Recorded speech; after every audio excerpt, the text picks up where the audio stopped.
देखेंगे जैसी श्रीलंका की, चारों तरफ समुद्र है। नेपोलियन बोनापार्ट, एडोल्फ हिटलर दोनों ने हमला किया, और जब उन्होंने हमला किया तो हवाई हमले किए। लेकिन आप आश्चर्य करोगे, नेपोलियन बोनापार्ट ने इंग्लैंड को बहुत नुकसान पहुंचाया, और उससे कहीं ज्यादा नुकसान पहुंचाया एडोल्फ हिटलर ने। और वो नुकसान इतना ज्यादा था कि इंग्लैंड को तबाह कर दिया गया, लेकिन इंग्लैंड को जीत नहीं पाए, दोनों नहीं जीत पाए इंग्लैंड को। उसका कारण था कि समुद्र चारों ओर होने से जब हवाई हमला होता है तो हवाई हमले में जो हवाई हमला करने वाला है उसकी भी हानि होती है। भगवान राम इस परिस्थिति को जानते थे, इसलिए उन्होंने कहा हम जमीनी हमला करेंगे। और सोचो कि जब उन्होंने सुबह सुबह उठकर कहा होगा कि भाई आज तो हम समुद्र पर पुल बनाने की योजना बना रहे हैं, तो सुग्रीव हंसा होगा, बोला महाराज सुबह से मजाक करने के लिए कोई और नहीं मिला, समुद्र पर पुल बांधा जा सकता है। लेकिन राजा राम अपने बाहुबल को जानते थे, अपने सिद्धांत, अपनी टेक्नोलॉजी को जानते थे, और उन्होंने देखते देखते 50 किलोमीटर लंबा समुद्री पुल बांधकर तैयार कर दिया। रावण के घर में पहुंचे, और रावण के घर में पहुंचकर दुनिया के सबसे शक्तिशाली राजा के घर में घुसकर उसके ईंट से ईंट बजा दी, उसका वंश नाश कर दिया, उसका बीजोच्छेद कर दिया। ऐसा नाश किया कि इतिहास की आंखों ने ऐसा नाश नहीं देखा था, और भविष्य की आंखें ऐसा नाश देखने के लिए तरस रही। आज तक लोग कहावत गाते हैं, 1 लाख पूत 1.25 लाख नाती, ता रावण घर दिया न बाती। दिया और बत्ती देने वाला भी कोई नहीं छोड़ा, आग जलाने वाला कोई घर में नहीं छोड़ा, ऐसा नाश किया भगवान राम ने। बंधुओं, उन्हीं भगवान राम के हम वंशज हैं। हम कहते हैं जय श्री राम, हम नारा लगाते हैं जय श्री राम। हमारी धमनियों में पिता श्री राम का रक्त दौड़ता है, हमारी कोशिकाओं के डीएनए में जेनेटिक कोड श्री राम का, इसमें कोई संदेह नहीं है। लेकिन क्या सच में हम श्री राम के वंशज हैं? हमारे देश में हजारों लाखों कन्याओं का बलात्कार होता है, लड़कियां जलाकर मार दी जाती हैं, महिलाओं पर अत्याचार होते हैं, शोषण होता है, आज भी उन्हें वेद पढ़ने का अधिकार तक से वंचित किया जाता है। आज भी जाने कितने बागेश्वर धाम और कितने राम भद्राचार्य हैं जो ये कहते हैं स्त्रियों को पढ़ने का अधिकार नहीं है, वेद मंत्र नहीं पढ़ सकती हैं। ऐसी परिस्थितियों में क्या हम ये छाती ठोककर कह सकते हैं हम राम के पुत्र हैं? अरे जिसका पति राम हो, जिसका भाई राम हो, जिसका पिता राम हो, संसार में उसे कोई डरा सकता है?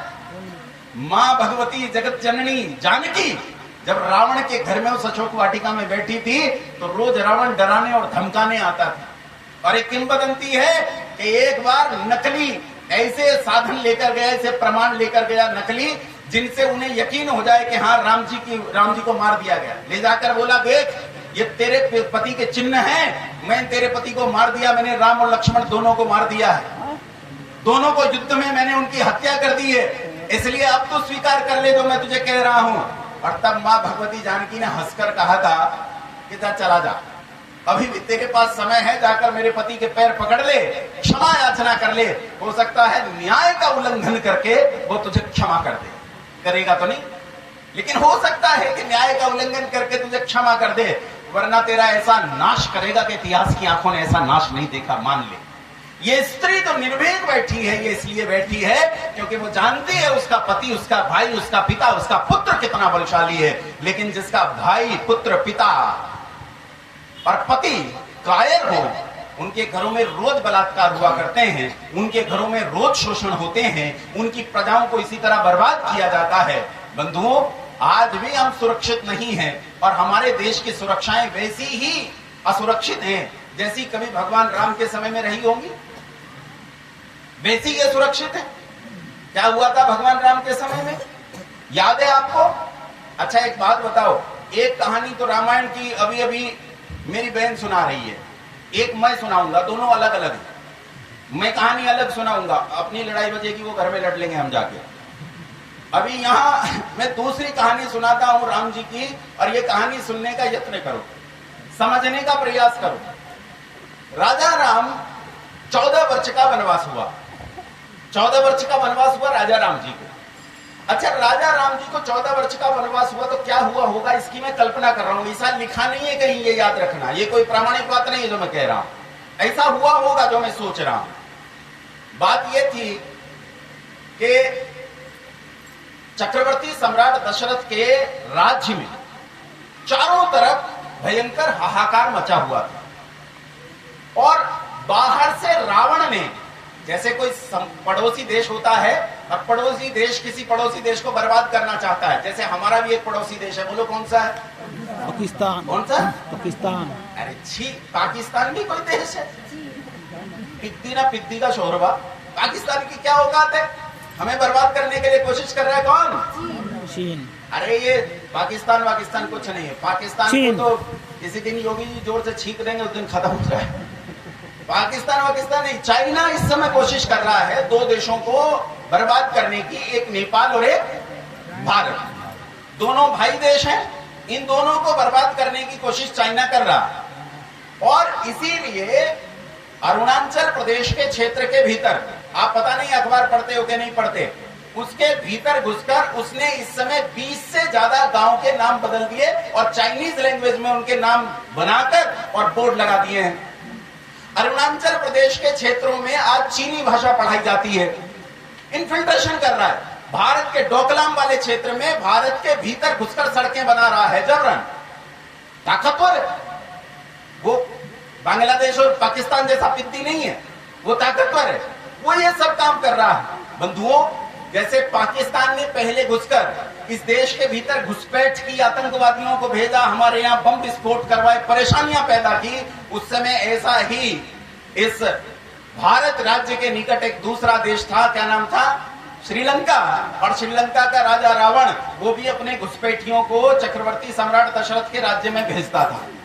वो घुसपैठिए देश के भीतर घुसाए और देश के भीतर घुसकर उन्होंने बड़े बड़े मुकाम हासिल कर लिए, बड़े बड़े स्थान हासिल कर लिए।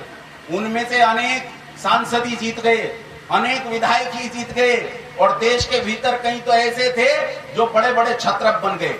कोई महिला जीत गई, वो जाकर बंगाल की मुख्यमंत्री बन गई, कोई दिल्ली में जाकर बैठ गया और वहां का राजा बन गया।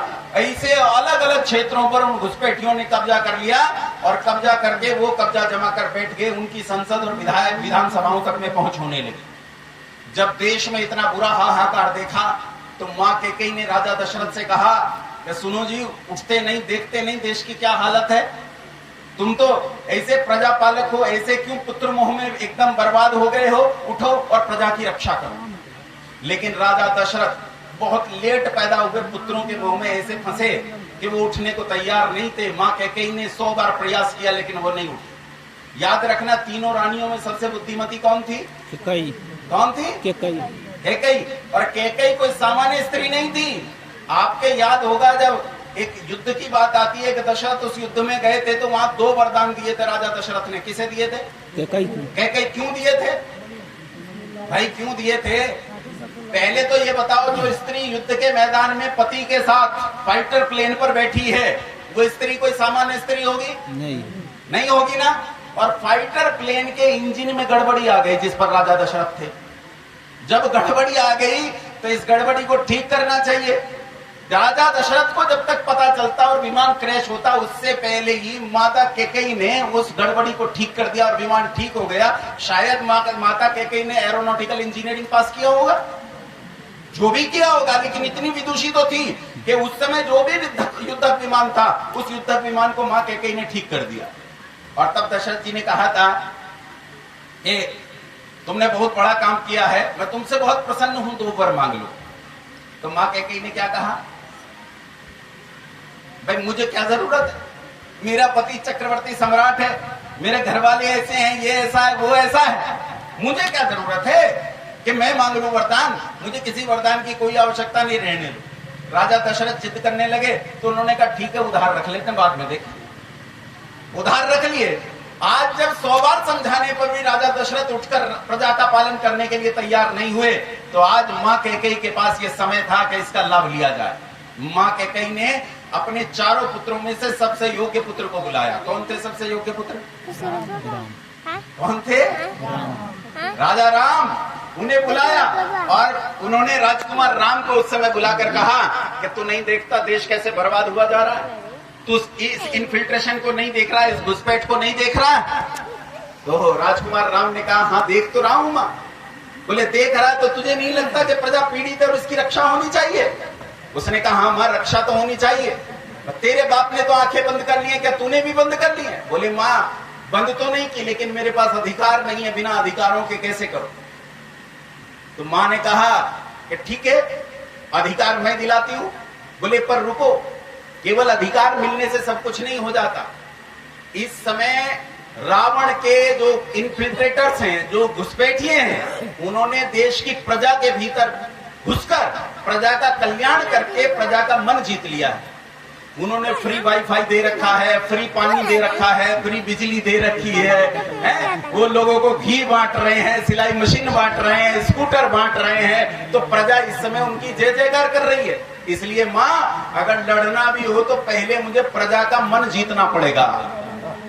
प्रजा का मन जीते बिना ये काम नहीं होगा। तो माँ कैकेयी ने कहा कि प्रजा का मन जीतने के लिए कितना समय चाहिए?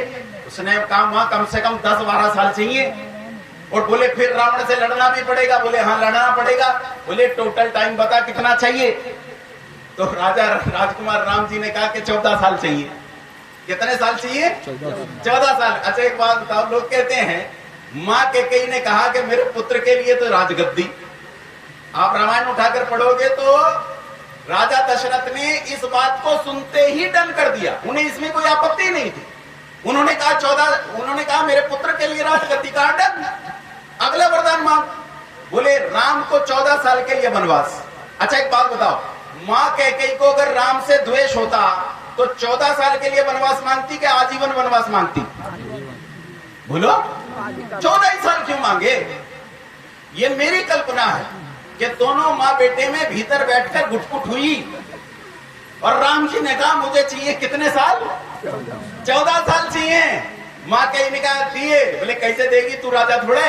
बोले वो मेरी जिम्मेदारी है, तू चिंता मत कर। और रानी कैकेयी ने शोर मचा दिया। उस दिन पूरा कोहराम कर दिया घर में कि देखो जी तुमने 2 वर दिए थे, 2 वर दो, भरत को गद्दी दो और राम को 14 साल का वनवास। अच्छा आप बताओ, राम जी को किसने कहा वनवास जाने के लिए?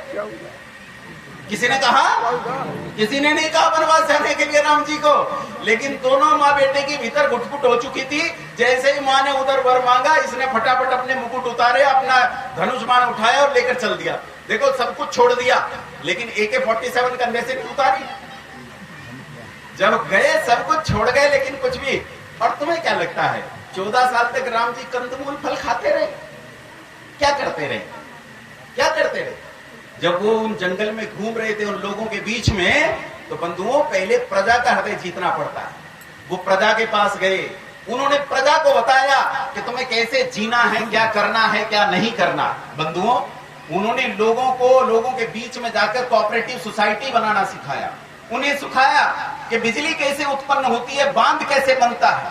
उन्हें बताया जनित्र क्या है, जनित्र को पैदा कैसे किया जाता है। उन्हें बताया कि कोऑपरेटिव सोसाइटियां बनाकर लोगों में कोऑपरेशन हाउसेस तैयार करके उसके माध्यम से पाठशालाएं कैसे चलाई जा सकती हैं, उनके बीच में वेधशालाएं कैसे चलाई जा सकती हैं, नए नए यज्ञ कैसे किया जा सके, उन यज्ञों और अनुसंधानों से संसार के लिए उत्तम टेक्नोलॉजी को कैसे तैयार किया जा सकता है। 13 साल लोगों के बीच में घूमते रहे, उन्हें विद्या देते रहे, उन्हें टेक्नोलॉजी सिखाते रहे, उनके जीवन में उत्तमता लाते रहे। और बंधुओं जब 11-12 साल बीत गए और उन्होंने सभी लोगों का हृदय जीत लिया, इसी बीच में वो बड़े गणमान्य लोगों से भी मिलते रहे। समझ रहे?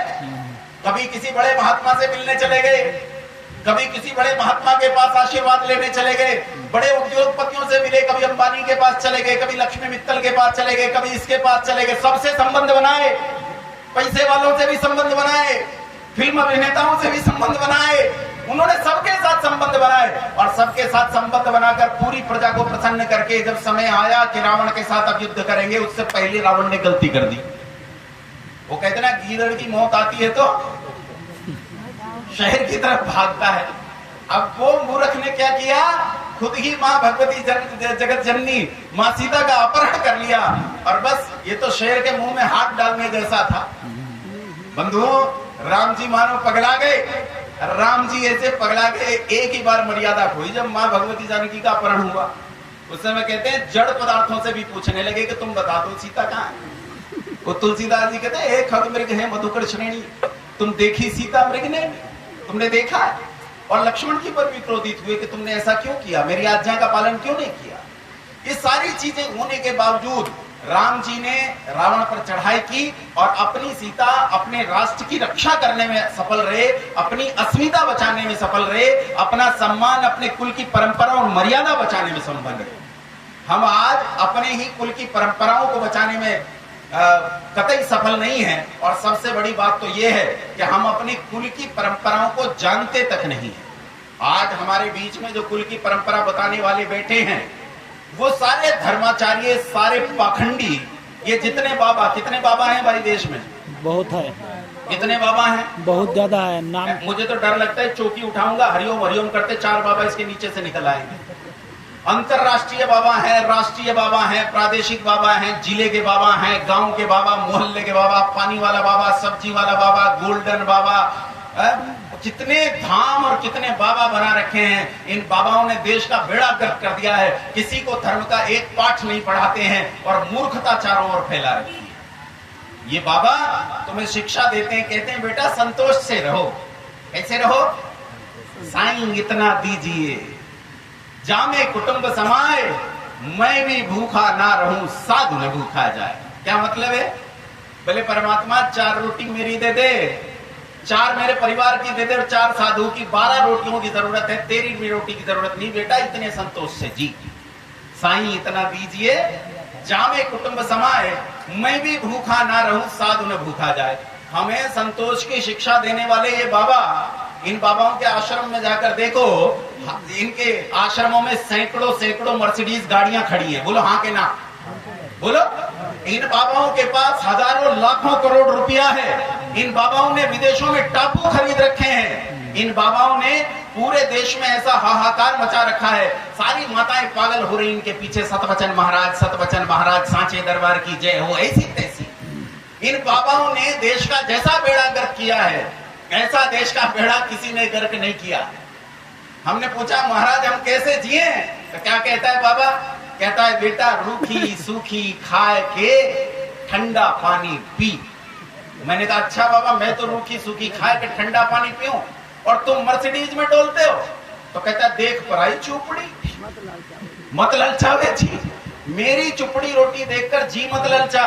बंधुओं, जहां चमत्कार है वहां धर्म नहीं है, याद रखना। सृष्टि क्रम नियम के विरुद्ध संसार में कुछ भी घटने वाला नहीं है। अच्छा ये बताओ, ये जो सूरज है ये क्या देता है? रोशनी। सूरज क्या देता है? रोशनी। रोशनी देता है, ऊष्मा देता है, ऊर्जा देता है। बोलो हाँ के ना? राजा राम के काल में क्या देता था? यही देता था। कृष्ण जी के समय में क्या देता था? यही देता था। चाणक्य जी के समय में क्या देता था? आज क्या दे रहा है? यही दे रहा। और आगे भी क्या देगा? यही देगा। क्या ऐसा हो सकता है कि सूर्य में से तुम्हारे ऊपर जो है धनुष छूटने लगे? क्या मूर्खतापूर्ण बातें। कभी सृष्टि क्रम नियम के विरुद्ध कभी कुछ भी घटने वाला नहीं है। लेकिन समस्या ये है कि ये जो हमारी माताएं बैठी हैं, ये तो शायद ना फंसती हो ये वाली तो, लेकिन माताओं की जो बड़ी संख्या होती है वो बड़ी संख्या इन बाबाओं के चक्कर में चमत्कार को देखकर फंसती है। एक बहुत बड़े विद्वान हुए जिनका नाम था पंडित चमुपति एम.ए. प्रोफेसर थे गुरुकुल कांगड़ी यूनिवर्सिटी में। उन्होंने एक समय कहा था कि चमत्कार का धर्म से कोई अर्थ नहीं, चमत्कार केवल मूर्खों में धर्म होता है। जो बुद्धिमान होते हैं उनमें चमत्कार का कोई लेना देना नहीं होता है। इसलिए बंधुओं, जहां तुम्हें चमत्कार दिखाई दे, तुम्हें कोई बाबा ये कहे कि यहाँ चमत्कार है, समझ जाओ ये पाखंडी है। चमत्कार देखते ही समझ जाओ कि ये पाखंडी है। चमत्कार संसार में सृष्टि क्रम नियम के विरुद्ध जाकर दिखाए जाते हैं, और जो सृष्टि क्रम नियम के विरुद्ध जाता है वही समझो कि वो धर्म से दूर तुम्हें ले जा रहा है। इन बाबाओं के सीधे सिद्धांत हैं। ये कहते हैं रोटी खाओ शक्कर से, दुनिया ठग लो मक्कर से। दुनिया को मक्कारी से ठगते रहो और रोटी तुम्हारी शक्कर से चलती रहेगी। पढ़ने लिखने से कोई लेना देना नहीं, न किसी को पढ़ने लिखने की बात कहते हैं। एक पिछले दिनों वो कौन सा मिश्रा है, प्रदीप मिश्रा, वो प्रदीप मिश्रा जी ने जो है गणित में पास होने का फार्मूला बताया। कहते हैं बेल पत्र लो, उस पर इतना शहद लगाओ, इतनी हल्दी, इतने चावल, इतना ये लगाओ, जाकर शिवलिंग पर चिपका दो, इससे तुम गणित की परीक्षा में पास हो जाओगे। जिसने गणित की किताब भी ना देखी हो वो गणित की परीक्षा में पास हो जाएगा। बोलो ये बात सच्ची है कि झूठी है? बोलो बुद्धिमत्ता है कि मूर्खता है? बोलो जी। अरे इनके सीधे सिद्धांत है भैया, पठितव्यम तदपि मर्तव्यम, न पठितव्यम तदपि मर्तव्यम, दंत कटाकटेति किम कर्तव्यम।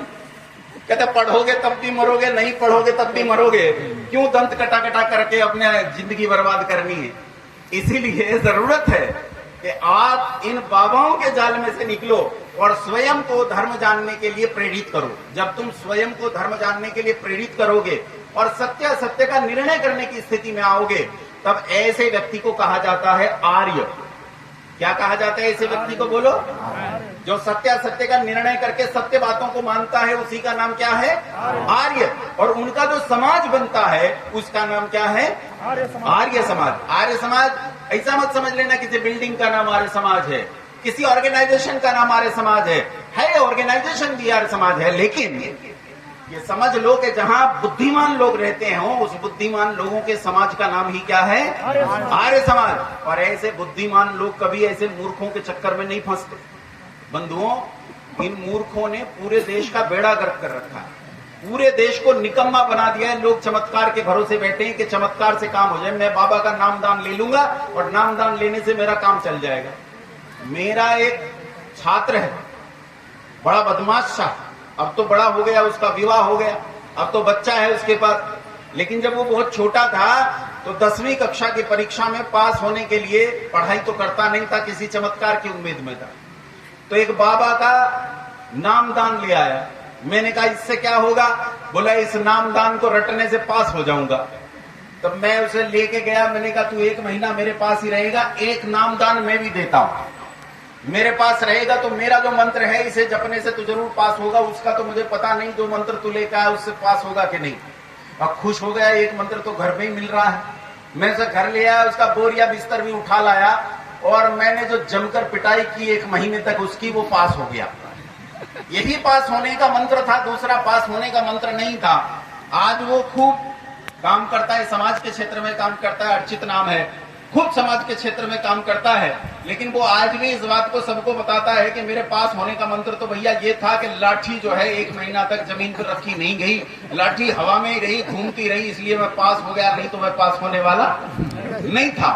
इसलिए बंधुओं, ये लोग पूरे समाज को निकम्मा कर रहे हैं। सुनो, एक कहानी सुनाता हूं। एक युवक इन बाबाओं के जाल में फंसा हुआ था। इन बाबाओं के जाल में फंसा हुआ एक युवक अपने घर बैठा था और बैठकर इन बाबाओं के दिए हुए मंत्र की माला जपता था। माला जपता था कि इससे घर का काम चल जाएगा। लेकिन इसने देखा घर में दरिद्रता बढ़ती जा रही है, घर में भुखमरी है, माता पिता बीमार है, औषधि का प्रबंध नहीं, भाई बहन अशिक्षित हैं, पूरा घर बर्बादी की तरफ जा रहा है। इस लड़के ने विचार किया कि शायद इस मंत्र से काम होने वाला नहीं है। उसने माला को एक ओर रखा और सोचा कि मैं परिश्रम करूंगा, पुरुषार्थ करूंगा, और घर से निकलकर चल पड़ा। जैसे ही निकलकर चल पड़ा तो इसके गुरुजी मिल गए। बाबा जी बोले, बेटा कहाँ जा रहा है? इसने कहा, महाराज कहीं व्यापार करूंगा, कहीं नौकरी करूंगा, कहीं चाकरी करूंगा, कहीं दुकान खोलूंगा, कुछ उद्योग करूंगा, घर में धन लाऊंगा, घर को सुखी बनाऊंगा। तो बाबा बोले, अरे बेटा, अजगर करे न चाकरी, पंछी करे न काज, दास मलूका कह गए सबके दाता राम। अरे जब अजगर को बिना किए खाने को मिलता है, चिड़िया को बिना किए खाने को मिलता है, तो तुझे क्यों नहीं मिलेगा घर बैठे? लड़का गुरुजी की बात मानकर घर बैठा, लेकिन घर बैठा तो उसने अपनी दादी को मरते हुए पाया कि भूख के कारण दादी मर गई, रोटी नहीं मिली। अब लड़के के मन में फिर भावनाएं उठी कि ये बात तो ठीक नहीं है जो बाबा ने बताई थी। इस बार उसने सोचा कि मैं जरूर काम करूंगा, कोई भी रोके, मैं रुकूंगा नहीं, और वो निकल कर चल पड़ा। जब वो निकल कर जा रहा था तो वो उस गली से नहीं गया जिस गली में बाबा था, दूसरी गली से गया। लेकिन दूसरी गली में एक दूसरे बाबा मिल गए, उन्होंने हाथ पकड़ लिया। बोले, बेटा राम भरोसे बैठकर रहो खाट पर सोए, अनहोनी होनी नहीं और होनी हो सो होए।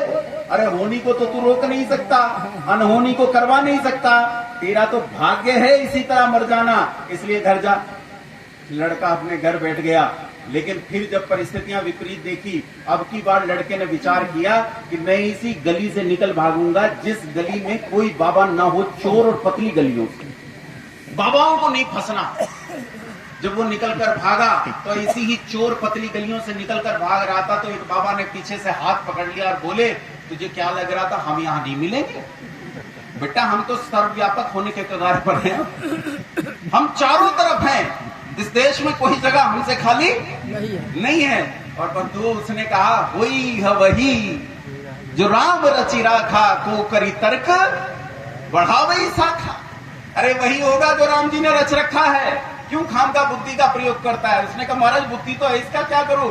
बोले ये बेटा बुद्धि मेरे लिए छोड़ दे, क्योंकि मुझे आश्रम में बड़ी बड़ी मर्सिडीज गाड़ियां लानी है, उद्योग चलाने हैं, बड़ा काम करना है। इस लड़के ने कहा लेकिन महाराज आपने तो कह दिया घर में बड़ी दिक्कत हो जाएगी, काम कैसे चलेगा।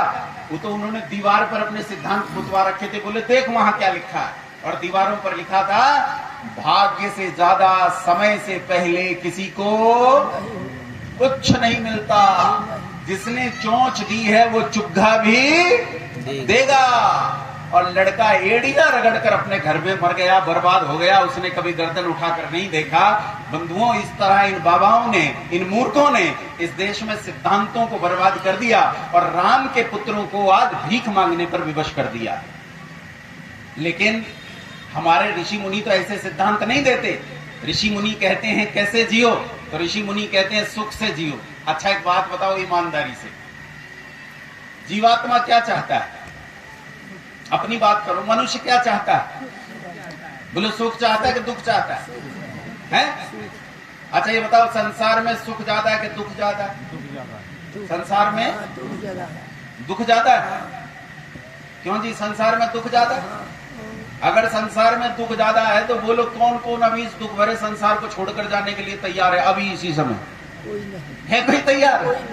इससे साफ पता चलता है कि संसार में सुख चारों ओर फैला हुआ है, हम उसे प्राप्त नहीं करना चाहते। बंधुओं हम सुख चाहते हैं। अच्छा ये बताओ ये पंखा क्यों चल रहा है? बोलो भाई। ये माइक क्यों लगाया गया है? सुख के लिए। हम रोटी क्यों खाते हैं? सुख के लिए। नयन क्यों दिए गए हैं? सुख के लिए। नयन ना हो तो सुख होगा कि दुख होगा? अच्छा कान किस लिए है? सुख के लिए। नासिका किस लिए है? सुख के लिए। जीभ किस लिए है? सुख के लिए। त्वचा किस लिए है? सुख के लिए। हाथ किस लिए है? सुख के लिए। पैर किस लिए हैं? सुख के लिए। अरे सुबह सुबह शौच करने जाते हो वो भी किस लिए है? सुख के लिए। 4-5 दिन ना हो फिर देखो क्या हालत होगी। क्यों जी? सब कुछ संसार में जो दिखता है ये सुख के लिए ही तो है। इसीलिए आचार्य चाणक्य से पूछो कि कैसे जिए, तो आचार्य कहते हैं सुख से जियो। हमने आचार्य से पूछा आचार्य सुखस्य मूलम किम, तो आचार्य कहते सुखस्य मूलम धर्म। सुख का मूल क्या है? धर्म है। और धर्म आचार्य जी ने आपको बताया था किसे कहते हैं धर्म? धर्म कहते हैं वेद की आज्ञा का पालन करना ही। भाई मेरे साथ बोलो, मेरे पीछे बोलो, बोलो वेद की आज्ञा का पालन करना ही धर्म है, और उल्लंघन करना अधर्म है। जैसा जैसा वेद कहता है वैसा वैसा मानो, इसी का नाम धर्म है। और जैसा जैसा वेद कहता है उससे उल्टा करोगे तो अधर्म हो जाएगा। आचार्य चाणक्य कहते सुखस्य मूलम धर्म। हमने पूछा आचार्य धर्मस्य मूलम किम, तो आचार्य कहते धर्मस्य मूलम अर्थ। धर्म का मूल क्या है? अर्थ है, टका है, टका। बात समझ में आई कि नहीं आई? बिना पैसे के धर्म को समाज में स्थापित। अच्छा बताओ अनाथालय किससे खुलेगा? धन से। बोल पढ़ो। विद्यालय किससे खुलेगा? वृद्धाश्रम किससे खुलेगा? गऊ का पालन किससे होगा? अरे सुबह यज्ञ किया था, बिना धन के यज्ञ हो जाएगा? धर्म का एक भी काम ऐसा नहीं है जो बिना धन के हो सके। इसीलिए आचार्य चाणक्य कहते हैं क्या? धर्मस्य मूलम अर्थ।